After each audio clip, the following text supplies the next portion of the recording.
ان کے لب رنگی کی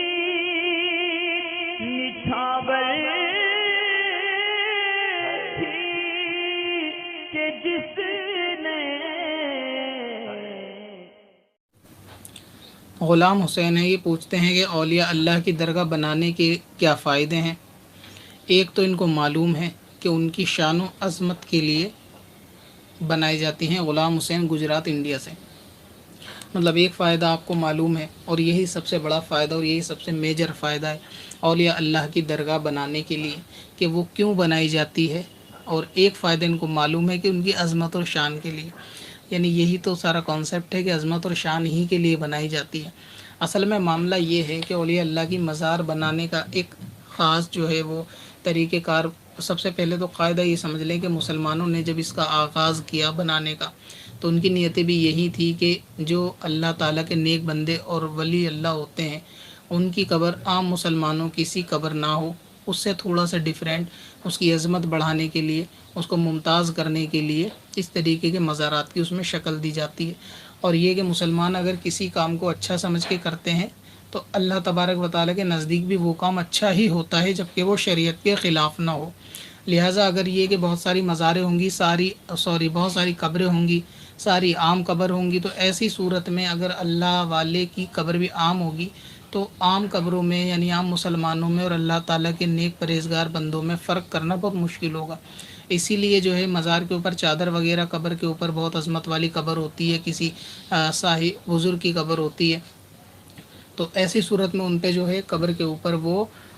چادر وغیرہ یا ڈال دی جاتی ہے تاکہ وہ سب سے ممتاز ہو۔ تو یہی کانسیپٹ ہوتا ہے مزاروں کا، کہ مزار بنائی جاتی ہے تاکہ اللہ والے کی عظمت پتہ چلے اور لوگوں میں وہ ایک نمایاں ہو جائے، ایک الگ سے واضح ہو جائے کہ یہ عام مسلمان کی قبر نہیں ہے بلکہ یہ اللہ والے کی مزار ہے، اور لوگ پھر اس مزار پہ جا کے اپنی حاجتیں پوری کریں، اپنی دعا کریں، فاتحہ خوانی کریں، ان کے وسیلے سے دعا طلب کریں، وہاں پر جا کے ذکر اذکار کریں۔ تو اس طریقے سے یعنی ان کی عظمت اور شان بھی ہوتی ہے، دوسرے ہے کہ مسلمانوں کو پہچاننے سمجھنے میں آسانی ہو جاتی ہے کہ یہ عام قبر ہے اور یہ ولی کی قبر ہے۔ تو اس لیے اولیاء اللہ کے آپ نے دیکھا ہوگا کہ مزار ایک تو قبرستان سے بالکل جدا بنائے جاتے ہیں، اس کی بھی خاص وجہ یہی ہوتی ہے کہ ان کی قبر اگر عام مسلمانوں کے مزاروں میں بنائی جائے گی تو ایک تو وہاں مسلمانوں کا رش ہوگا، یعنی آنے جانے کا بھیڑ ہوگا، اور اس کے موقع پر لوگ آئیں گے جائیں گے فاتحہ خوانی کے طریقے سے، تو دوسری قبروں کی بے حرمتی ہونے کا اندیشہ ہوتا ہے، اس لیے وہ دوسری زمین پر کہیں الگ لے جائے جاتے ہیں، ان کی قبر الگ بنائی جاتی ہے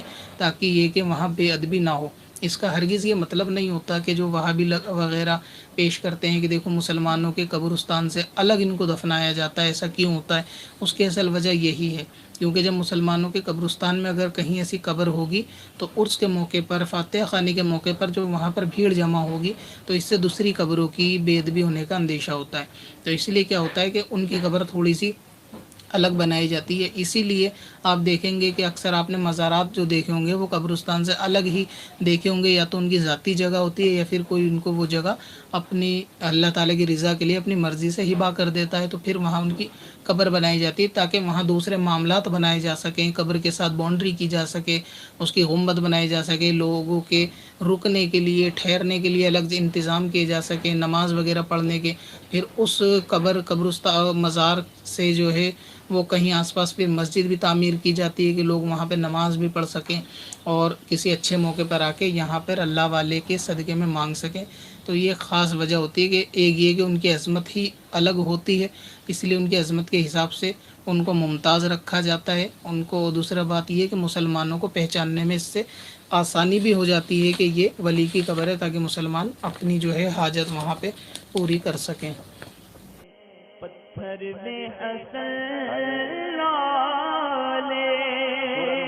پرن